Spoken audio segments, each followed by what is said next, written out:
Mateus, capítulo 16, a partir do versículo 13.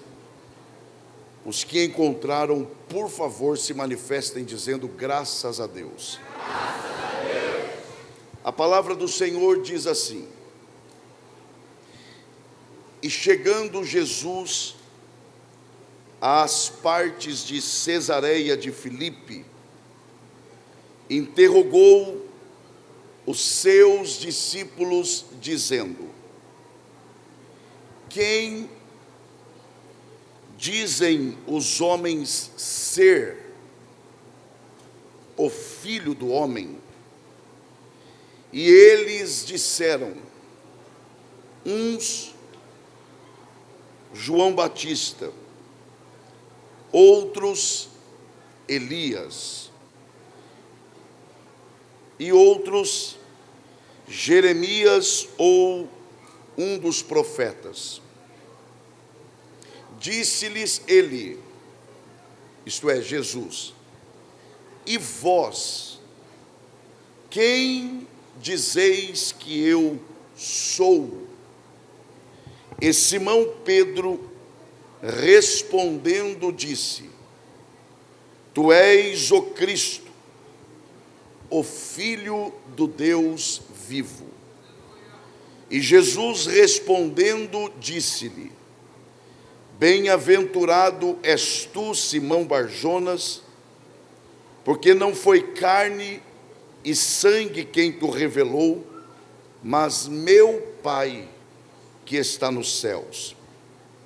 Pois também eu te digo que tu és Pedro, e sobre esta pedra edificarei a minha igreja, e as portas do inferno não prevalecerão contra ela.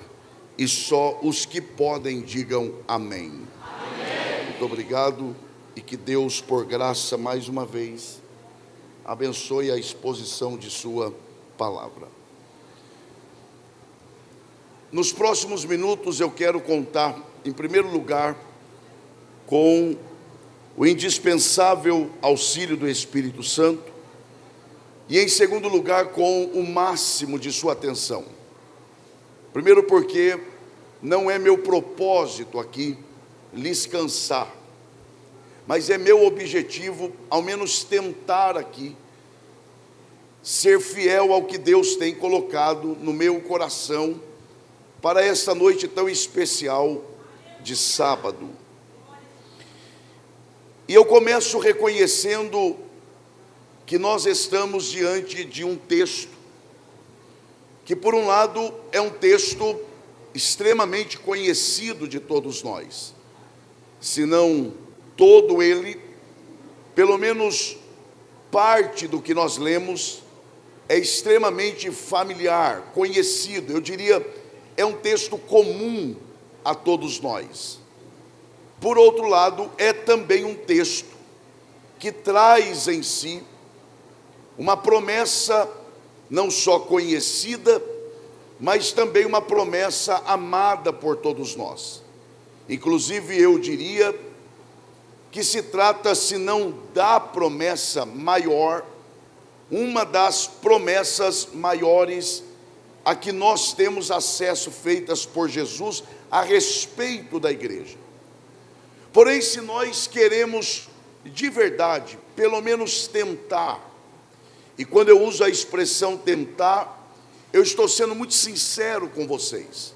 Se queremos pelo menos tentar, primeiro, entender o que é que leva Jesus, o que é que move Jesus, o que é que motiva Jesus a levar os seus discípulos a um lugar separado e lhes fazer essas duas perguntas: quem sou eu para os de fora e quem sou eu para vocês de dentro?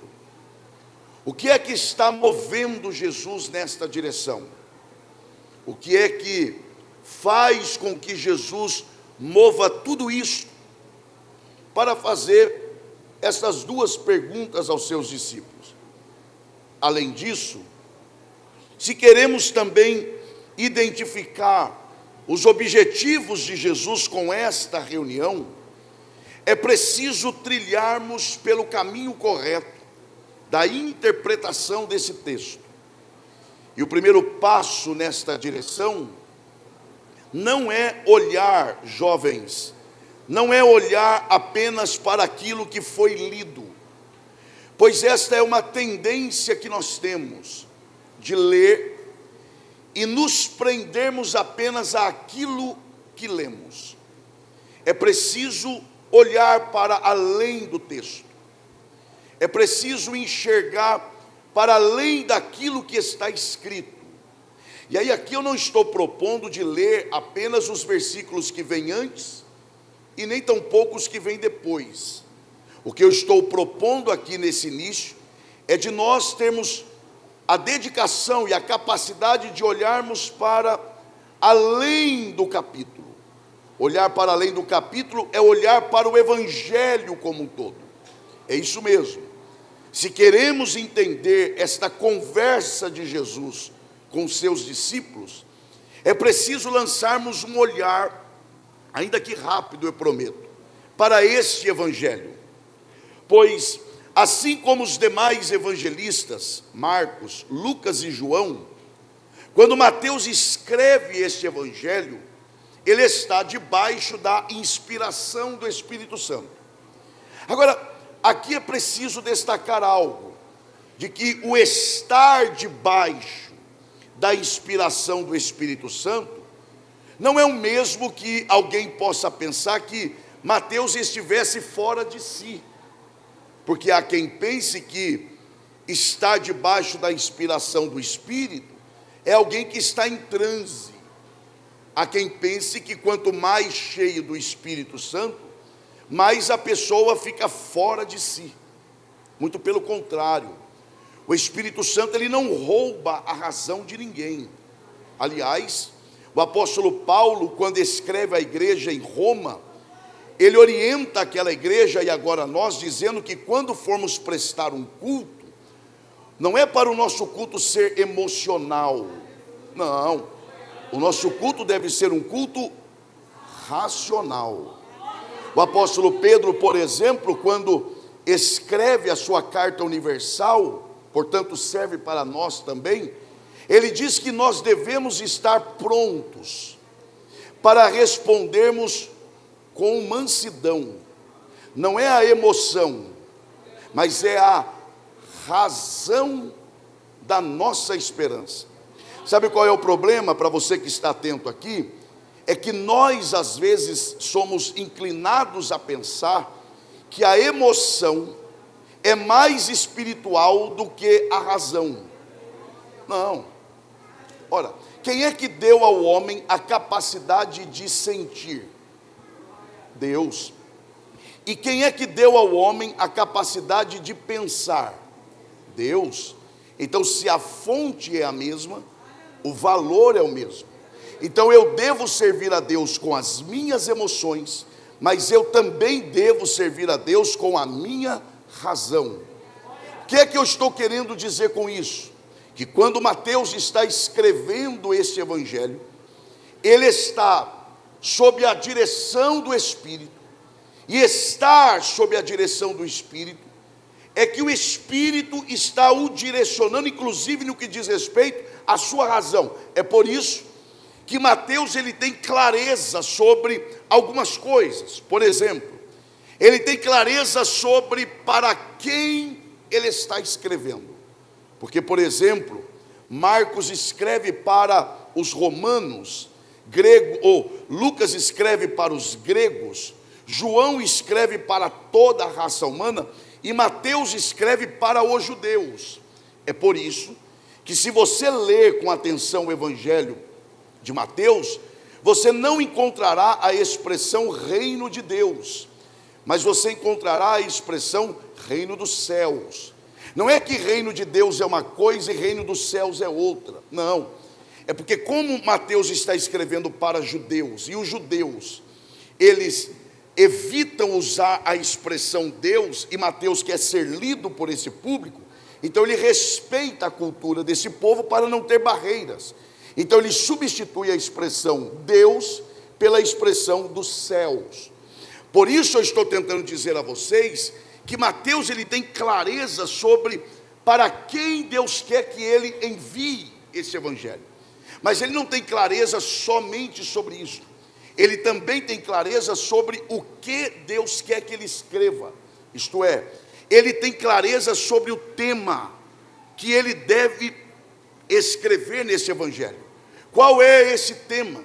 Se você fizer uma leitura atenta no evangelho escrito por Mateus, você perceberá que Mateus está exaltando o fato de que Jesus Cristo é o Rei dos judeus e que nele, isto é, em Cristo, se cumprem todas as profecias e todas as promessas feitas no Antigo Testamento. Portanto, Mateus está acentuando, ele está enfatizando o fato de que, primeiro, Jesus é o Rei dos judeus. Segundo, nele se cumprem todas as profecias e promessas do Antigo Testamento. Só que não é só isso. Quando você lê o evangelho escrito por Mateus, você percebe que Mateus, ele é o evangelista que mais trata sobre os aspectos mais simples da vida prática da igreja. Por exemplo, e eu vou dar só esse exemplo para nós avançarmos. É Mateus quem dá com detalhes a respeito de como devemos, como discípulos de Cristo, nos comportar quando flagramos um irmão cometendo um pecado. O problema é que nós dizemos ser discípulos de Jesus e quase nunca cumprimos as coisas mais básicas que Jesus nos ensinou. Por exemplo, Jesus nos ensina que quando flagrarmos um irmão cometendo um pecado, não é para sair divulgando, não é para sair comunicando aos demais, mas Jesus ensina que devemos fazer o quê? Ir até esse irmão, repreendê-lo, adverti-lo, e depois, deixa ele seguir a vida. E aí Jesus diz que se você flagrar esse mesmo irmão cometendo o mesmo pecado, agora é hora de divulgar. Não é hora de divulgar, não. Você deve pegar uma testemunha e ir de novo nele, adverti-lo. Tá, e se eu pegar a terceira vez? Aí, rede social. Não. Aí você leva para quem tem autoridade para resolver, que não é você. É ruim, mas é o que tem para hoje. E aí, Mateus, ele trabalha essa questão da vida prática da igreja. Não é à toa, jovens, e nós vamos nos debruçar um pouco nesse texto, não é à toa que é Mateus quem nos conta com riqueza de detalhes este momento em que Jesus separa os seus discípulos e vai usar a expressão igreja pela primeira vez na Bíblia. É a primeira vez em toda a Bíblia que a palavra igreja aparece.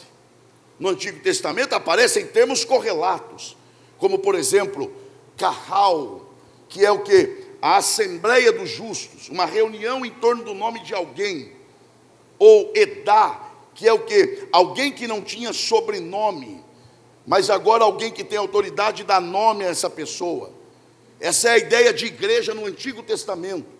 Um povo em torno de um nome, e um povo que não tinha nome, mas agora tem nome. Essa é a ideia no Antigo Testamento. Mas a expressão igreja é a primeira vez. E é interessante porque a pessoa que usa a palavra igreja pela primeira vez não é outra senão aquela que se apresenta como dono da igreja.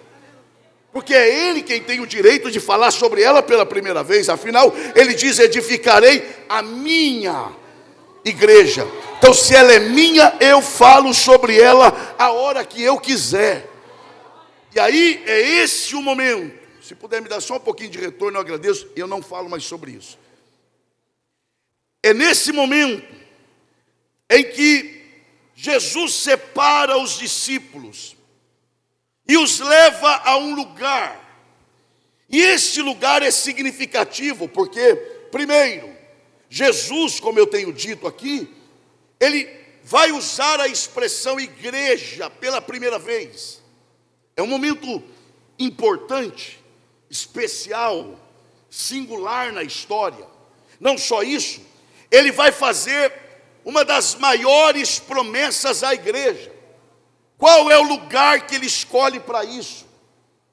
Se fosse a maioria de nós, eu tenho certeza que escolheria a capital, uma parte central. Mas Jesus não escolhe Jerusalém. Pelo contrário, Jesus escolhe o que Mateus apresenta como, não é nem Cesareia de Filipe, é partes de Cesareia de Filipe. Por que Jesus escolhe este lugar?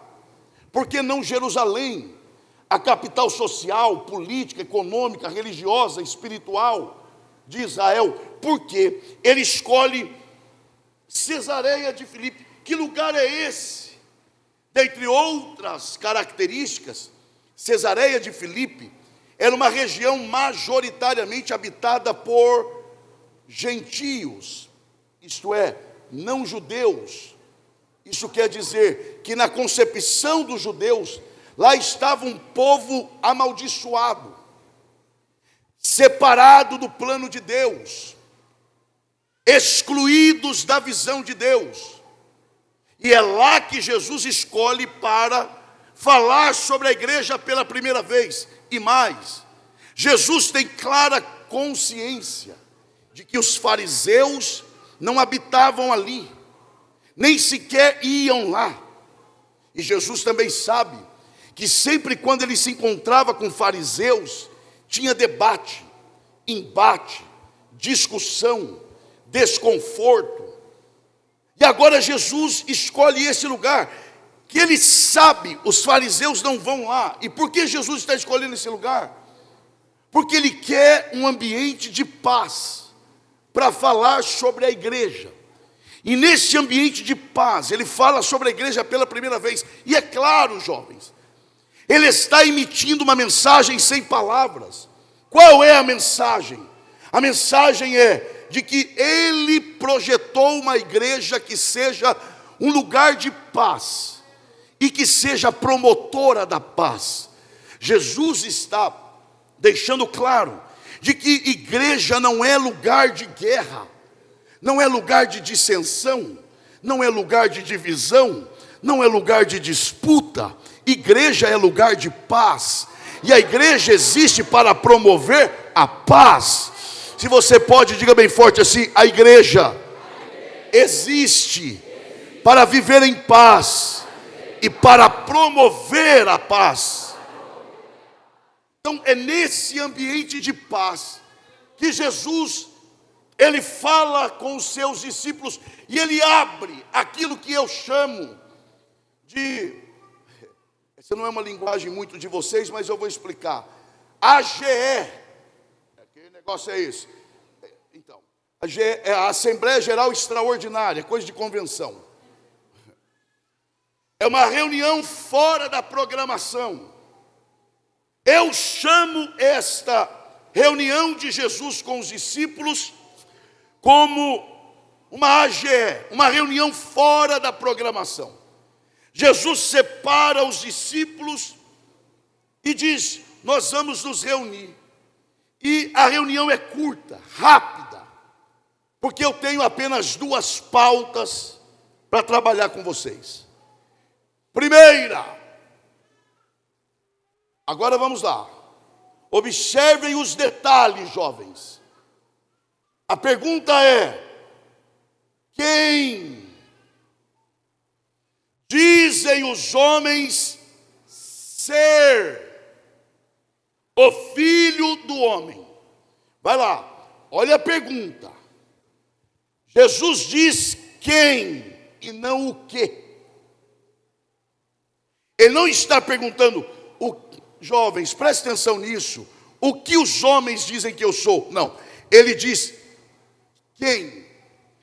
Quem é uma coisa, o que é outra.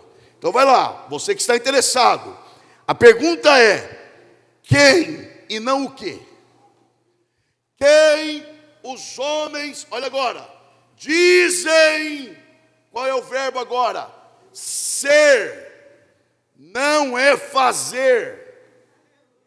Então vai lá, vamos devagar, sem cansar vocês, mas vamos chegar.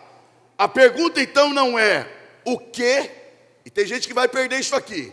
A pergunta não é o quê, mas é quem. A pergunta não é o que eu faço, mas é quem eu sou.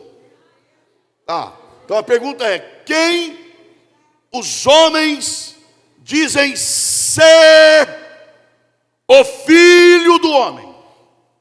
É mais ou menos isso aqui. É como se Jesus estivesse dizendo aos discípulos: olha, vocês que andam no meio do povo, negociam com o povo, conversam com o povo, quem sou eu na ideia deles lá fora? Tá, aí vem a resposta, para adiantar aqui. A resposta vem, qual é a resposta? Ah, Senhor, verdade, ó, esses dias aí eu estava num lugar e eu ouvi alguém dizer que tu és João Batista. Ah, nada mal. Alguém mais? Ah, lembrei, esses dias aí eu ouvi alguém dizer que tu és Elias. Ó, ser comparado a Elias não é nada mal. Alguém mais? Ah, sim, Senhor, esses dias aí eu ouvi alguém por alto dizer que tu és Jeremias ou um dos. Vai lá, diga comigo assim: João Batista, Elias, diga Jeremias, diga ou um dos profetas. Rapidamente: João Batista, o profeta da palavra; Elias, o profeta dos sinais; Jeremias, o profeta das previsões. Então vai. Alguém que pregar, preste atenção nisso aqui. Pregar é fazer ou ser? Eu não sou pregação. Então vai lá. Pregar é fazer ou ser? Fazer. Fazer, já falei. Fazer sinais é fazer ou ser? Fazer. E prever o futuro é fazer ou ser? Tá. E a gente conhece profeta pelo que ele é ou pelo que ele faz? Pelo que ele faz. Mas a pergunta de Jesus não é no campo do fazer. A pergunta de Jesus é na dimensão do ser. Vai lá. Então olha a dimensão da pergunta. E olha o nível da resposta. A pergunta de Jesus, e eu não tenho problema, o que a gente tem que fazer é entender isso aqui. A dimensão da pergunta é no campo do ser. Quem os homens dizem ser o Filho do Homem? Olha a dimensão da resposta.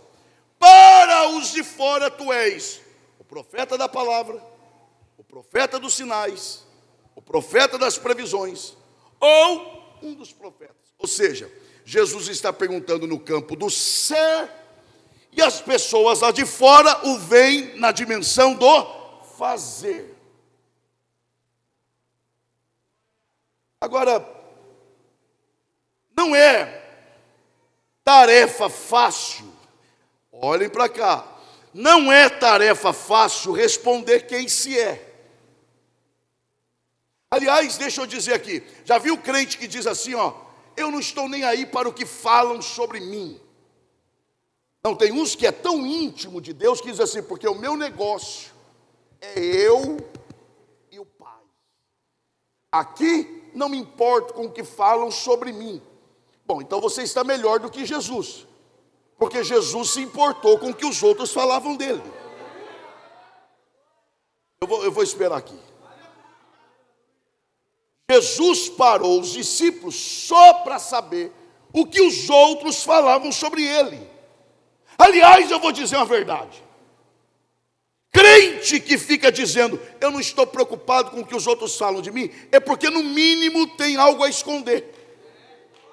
Porque se não tivesse nada a esconder, diria como Paulo, a minha vida é uma carta aberta, e que vocês podem ler a hora que quiser. Agora, não é tarefa simples dizer quem se é. Por exemplo, vou te dar um exemplo. Imagine que eu passasse um pedaço de papel em branco para cada um de vocês. Uma caneta. Há uns dias atrás eu teria que dizer higienizada. Mas tá, eu higienizaria para vocês. Eu diria assim, ó. Se autodescrevam para mim em no mínimo 20 linhas. Eu quero que vocês digam em no mínimo 20 linhas quem é você. Pensa aí. Então seria uma enrolação. Começaria assim, ó. Eu, vírgula. Nome completo, vírgula. Portador do RG tal, vírgula. CPF tal, vírgula.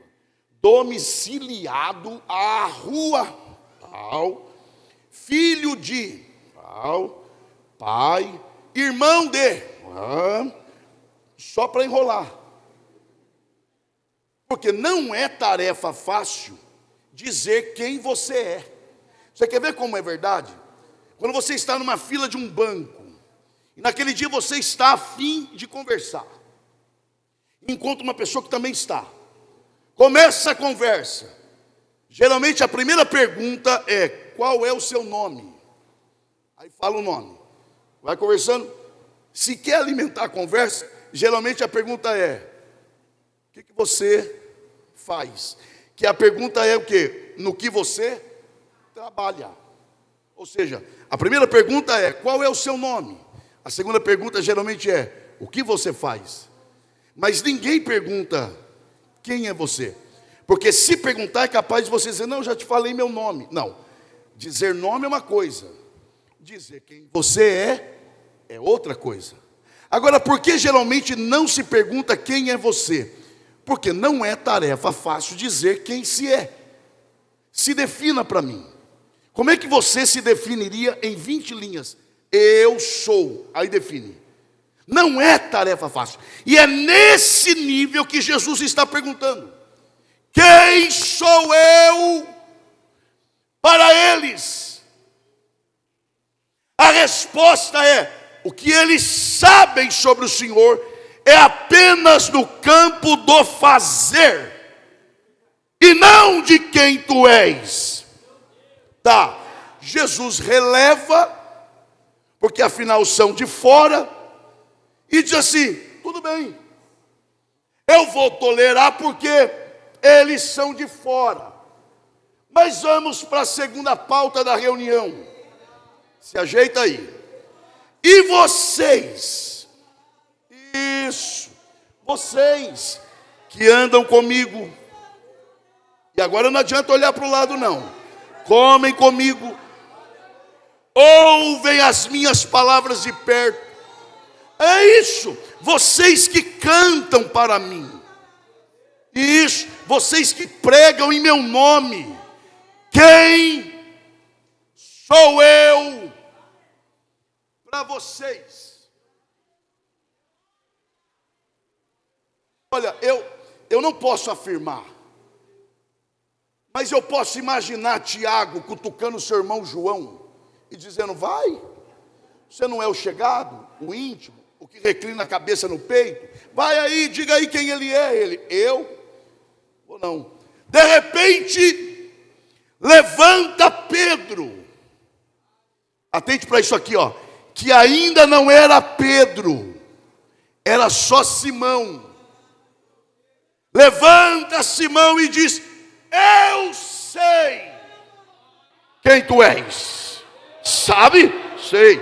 Então vai lá, diga quem eu sou. Tu és o Cristo,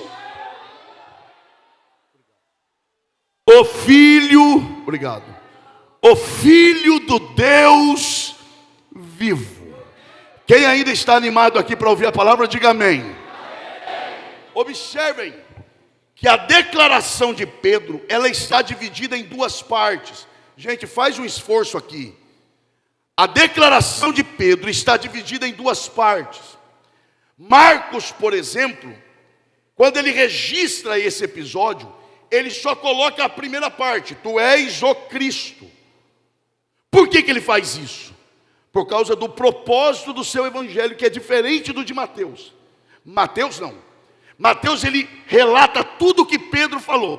Tu és o Cristo, vírgula, o Filho do Deus vivo. Vejam, são duas partes em uma mesma resposta. Primeira parte: tu és o Cristo. Se ele para aqui, em Cristo, não seria suficiente. E eu lhes digo por quê. Porque o que é que significa Cristo? Eu sei que vocês sabem, mas é só a título de lembrança. Cristo, diga bem forte, Cristo. Vocês acabaram de dizer o mesmo que o ungido. Já viu quando alguém diz assim, está vindo aí o pregador tal, ou a pregadora, ou a cantora, o cantor ungido de Deus. Eu sei que isso é uma forma carinhosa, mas só existe um ser digno de ser chamado de o ungido, porque ele é o ungido, que é Cristo. Gente, preste atenção nisso aqui. Agora, se essa declaração, tu és o Cristo, ficasse aqui, não seria suficiente. Por quê? O ungido. Então tem referência à unção. Para que serve a unção? Agora é que está. Já viu quando alguém diz assim, eu gosto de ouvir fulano de tal cantar? Por quê? Ungido, hein? Ele é ungido, Por que ele é ungido? Não, porque toda vez que ele canta, eu sinto um negócio bom. Então tá. E o ciclano? Aquilo lá não é ungido não. Não, por quê? Porque quando ele canta eu não sinto nada. Então você está me dizendo que você agora é o aferidor de unção. Se você sente algo bom, é ungido. Se não sente, não é ungido. Então a referência para ver quem é e quem não é, agora é o seu sentimento. Não olha para o lado agora não. O pregador é o que mais sofre. Fulano de tal é ungido para pregar, hein? Por quê? Viu a voz? Você viu a força da voz? Não, e a velocidade que ele prega? E o outro? Não, que lá não é ungido não, meu irmão. Voz fraca, prega devagar. Então agora, quanto mais rápido, mais ungido. Quanto mais lento, menos ungido. Gente, presta atenção aqui. Eu vou esperar você me olhar, porque daqui a gente vê tudo. E essa parte você não pode perder. Outra coisa. Por que a gente só glorifica quando alguém canta bem? Dos agudos, meu irmão. Aleluia! Eu vim cantar desafinado. Senhor, tem misericórdia do teu servo. Nós temos que ter cuidado para daqui a pouco não estarmos cultuando o talento, ao invés daquele que dá o talento. Nós temos que ter consciência daquilo que fazemos. Nós temos que separar as coisas. Mas pastor, o que isso tem a ver aqui? Nós vamos chegar lá. Para que serve a unção? Já viu o crente que diz assim, hoje o culto foi bom. Foi bom por quê? Não, porque eu estava triste e eu recebi uma unção poderosa e agora estou alegre. Meu irmão, unção não é para alegrar ninguém não. Não é não, pastor? Não, não é não. Então para que a unção? Aí é que está. Para que serve a unção? Para que Deus unge alguém? Aí a gente tem que olhar para o Antigo Testamento e fazer uma pergunta. A unção era para todo mundo? Não. A unção era para quem? Reis, sacerdote, profeta e juiz. Não é que Deus faz acepção de pessoas, é que a unção é exclusiva para quem tem alguma coisa para fazer. Então deixa eu perguntar, quem aqui quer unção? Já desistiu da unção também? Vou perguntar de novo. Quem aqui quer unção, diga amém. Só existe um caminho para você receber unção. Vá caçar alguma coisa para fazer na obra de Deus. Deus não unge desocupado. Deus não unge pessoa para não fazer nada. Você pode até se alegrar com o hino, pode até se alegrar com a mensagem, mas a unção é para quem deseja fazer alguma coisa para Deus. Quem deseja, levante a mão e adore ao Senhor.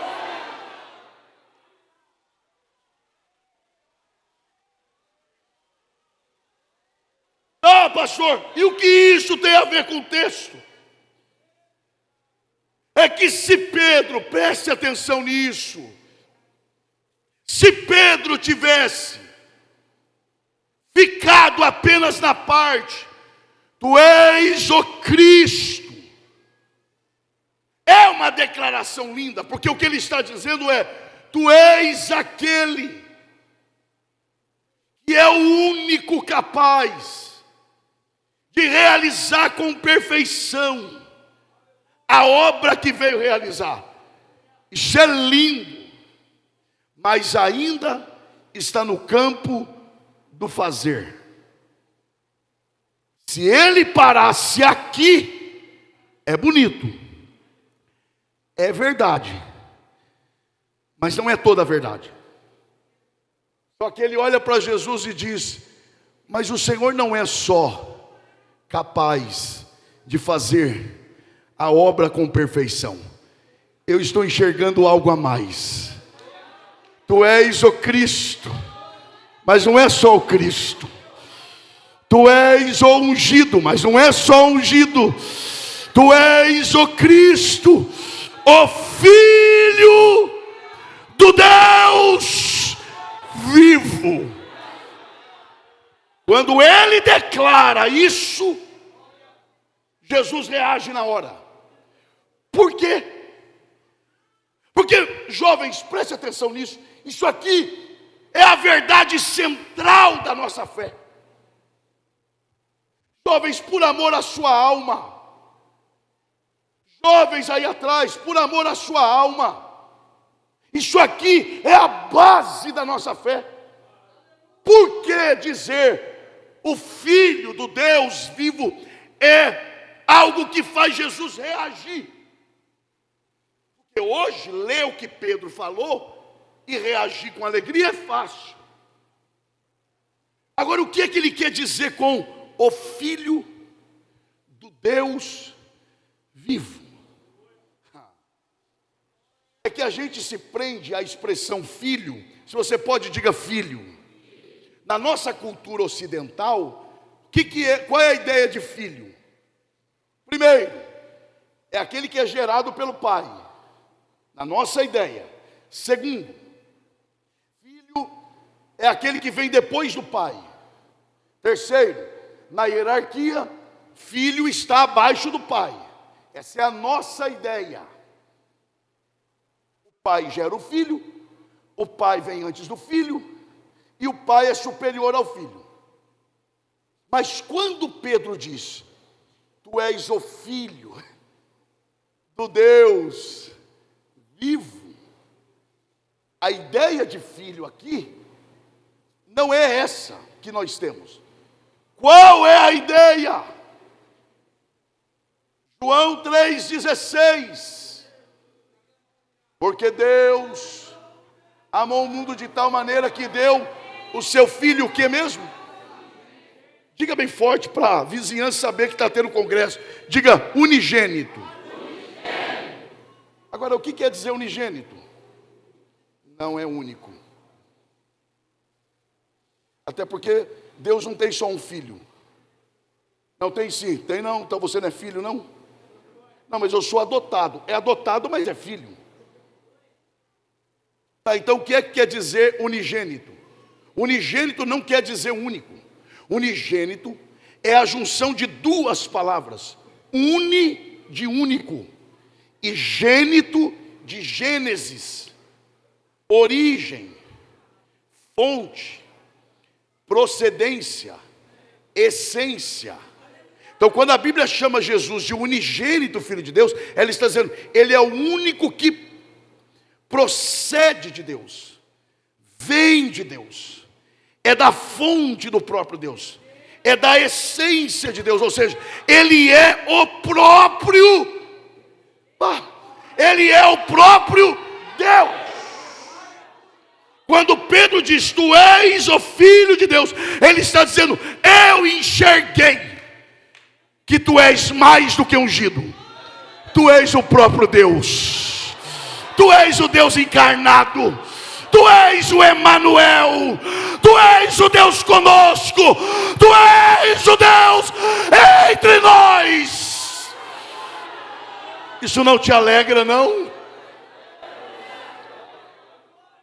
Agora, sabe por que isso aqui é ainda mais lindo? Porque ele está diante de um homem. Os 12 apóstolos estão olhando na mesma direção, e só Pedro está enxergando. Eu vou esperar você olhar aqui, porque eu me preocupo com você. Preste atenção nisso aqui.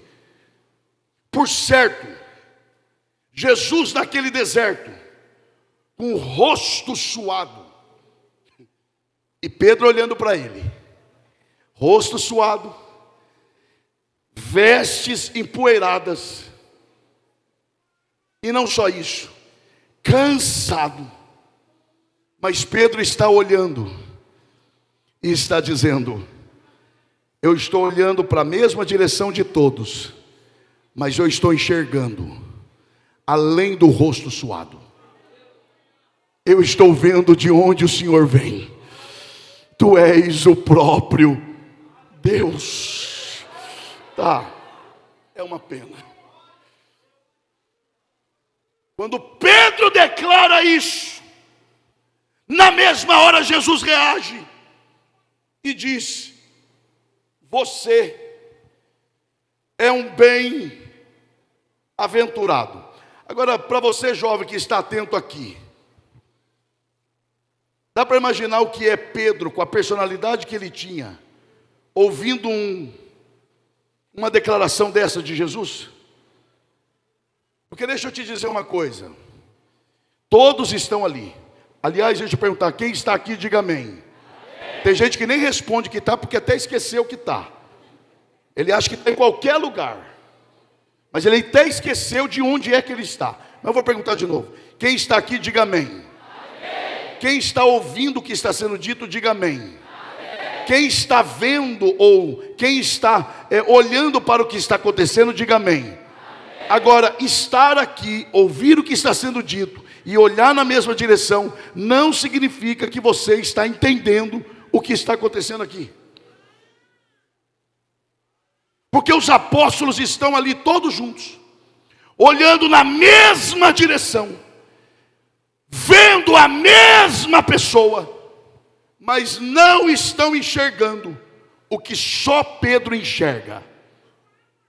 E diante disso, Jesus declara, você é um bem-aventurado. Preste atenção nisso aqui. Dá para imaginar o que é Pedro ouvindo esse elogio? Irmão, eu tenho quase certeza que Pedro deve ter olhado de canto de olho e dito para os demais, o que eu posso fazer? Porque sabe o que quer dizer bem-aventurado? Mais do que feliz, diferente dos demais. Jesus está dizendo, você se destacou dentre os demais. Pedro, por certo, olha e diz assim, o que eu posso fazer? Mas na mesma hora Jesus já quebra, porque aí Jesus diz assim, e sabe por que você é bem-aventurado? Pois eu te digo que tu és Pedro, Mas antes, olha o que Jesus diz: tu és um bem-aventurado. Por que ele é bem-aventurado? Porque ele descobriu o que os outros não descobriram? Não. Porque ele viu o que os outros não viram? Não. Então por que ele é bem-aventurado? Jesus responde, está aí no texto. Porque ele é chamado de bem-aventurado. A resposta está aí. Porque não foi carne, nem sangue, quem tu revelou, mas o meu Pai, que está nos céus. Faz o esforço, eu não vou cansar vocês. Olha o que Jesus está dizendo. Você é bem-aventurado. Senhor, eu sou bem-aventurado por quê? Porque eu me destaco dentre os demais? Não. Porque eu enxerguei o que eles não enxergaram? Não. Porque eu sei o que eles não sabem? Não. Porque eu recebi a revelação? Não. Então por que eu sou bem-aventurado? Porque não foi carne, nem sangue, quem tu revelou, mas o meu Pai, que está nos céus. Deixa eu tentar ser o mais objetivo possível aqui. Então Jesus está dizendo para Pedro que ele é bem-aventurado, porque foi o Pai quem o revelou. Então diga bem forte assim para ser uma vez só. Diga revelação. O que é revelação? Não penso não, tá? Mas imagine isso aqui. Imagine que isso aqui seja um véu. Diga véu. Agora fala revelação. Diga revelação. Vai, pode falar. Diga véu. Diga revelação. Diga revelação. Então imagine só isso aqui, ó. Imagine que isso aqui seja um véu. Imagina todos nós aí. O véu aqui. E algo por detrás do véu que ninguém sabe o que é, mas todos querem conhecer. Tá, preste atenção nisso. Tá aqui o véu. Todos nós aí. Deus pelo lado de dentro. Só Ele pode remover o véu.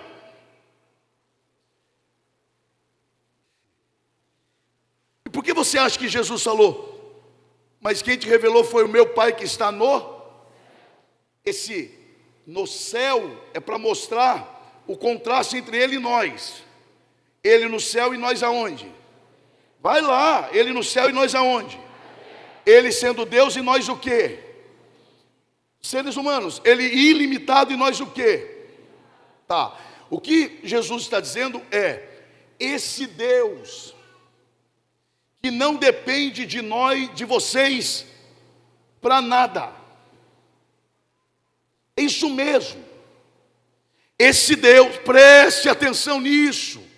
Esse Deus, que com você ou sem você, é Deus. Você o adorando ou não, é Deus.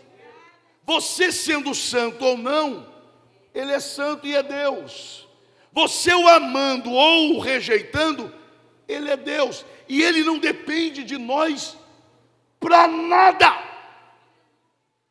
Mas, aqui está o véu. Nós aí, Ele aqui, e não depende de nós para nada. Mas Ele voluntariamente vem por detrás do véu e faz isso aqui, ó. Levanta a ponta do véu. E aquilo que não víamos, passamos a ver. Aquilo que não conhecíamos, passamos a conhecer. Não porque merecemos, mas porque Ele, que não depende de nós para nada, removeu o véu para a glória do seu nome. Quem está entendendo a voz de Deus aqui, levante a sua mão e adore a Ele. Onde está a mão que você levanta para adorar ao Senhor? Isso. Esta mão é a primeira vez que eu vou pedir para você fazer isso. Esta mão que você levanta para adorar ao Senhor, com respeito, é claro, toque no ombro da pessoa que está perto de você e diga: alegra o teu coração. O que você não via, agora você vê. O que você não conhecia, Agora você conhece, não porque você merece, mas porque Deus, que não depende de você para nada, levantou a ponta do véu. Fechei a Bíblia. Fechei a Bíblia. Eu vou te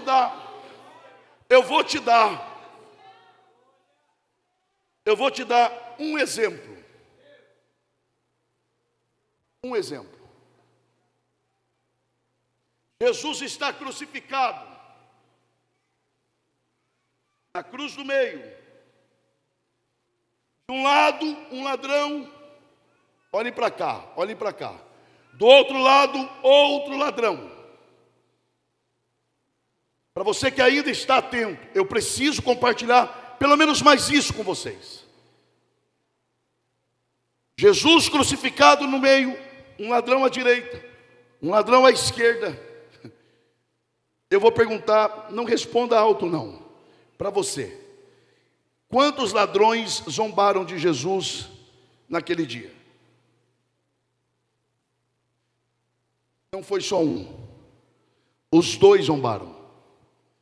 Marcos 15:32 diz: e os que com ele foram crucificados, plural, o injuriavam, plural. Então se tem dois, e os que com eles foram crucificados zombaram, então os dois zombaram. Pastor, mas não teve um que reconheceu e adorou? Então o que aconteceu? Mudou de ideia. Mudou tanto de ideia que declarou: Senhor, lembra-te de mim quando entrares no teu reino.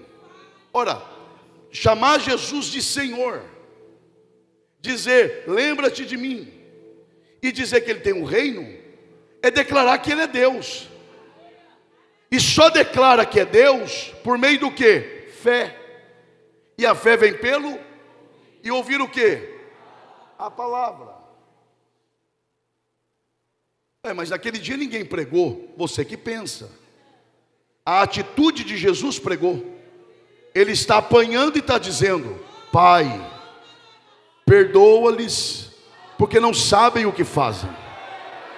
E o ladrão vai ouvindo: quem é esse que chama Deus de Pai? Quem é esse que pede perdão para quem não quer ser perdoado? E quem é esse que pede perdão para quem vai matá-lo? Coloca uma frase, uma plaquinha com uma frase para zombar de Jesus: esse é o rei dos judeus. Alguém passa lá embaixo e zomba lá, rei dos judeus, zombando. Mas Deus é tão poderoso que até zombaria vira pregação. O ladrão ouve: rei dos judeus, rei dos judeus. Alguém passa lá embaixo e zomba dizendo: salvou a tantos, salva-te a ti mesmo. O ladrão ouve e diz o quê?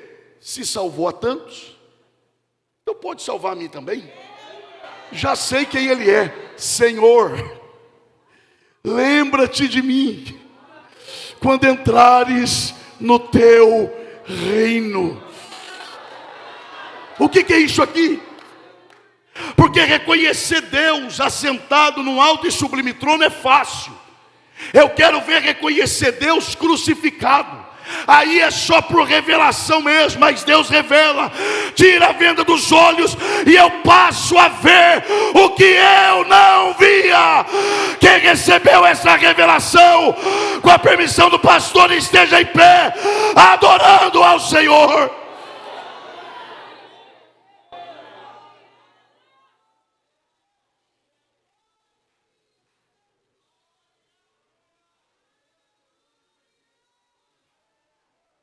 Quem me ouve aqui, diga amém. Olhe para a pessoa que está perto de você e diga: alegra o teu coração.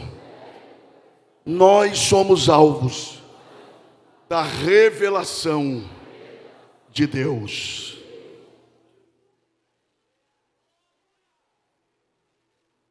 Eu vou ter que dizer isso aqui. Eu sei quando eu estou pregando. Eu sei quando eu estou ensinando. Mas eu sei quando eu estou profetizando. E aqui eu vou profetizar. E eu, além de eu conhecer a voz de Deus, eu não preciso enganar absolutamente ninguém. Se eu fosse você, eu atentaria para isso. Porque eu sei que há pessoas aqui perguntando: ok, pastor, sou bem-aventurado, porque recebi a revelação, obrigado, amém, tá.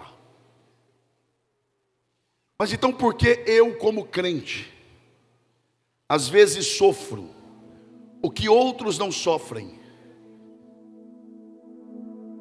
E vou dizer mais, sofro inclusive mais do que ímpios. Há uma resposta de Deus para você. Segundo aos Coríntios, capítulo 4 e verso 4. Paulo está ausente da igreja em Corinto. E na sua ausência física, falsos profetas entram no seio da igreja e começam a questionar a autoridade da chamada de Paulo, dizendo: ele não é de Deus, porque vive sem dinheiro, sem saúde, sofrendo, vive mais preso do que solto. E alguém que sofre tanto não pode ser de Deus.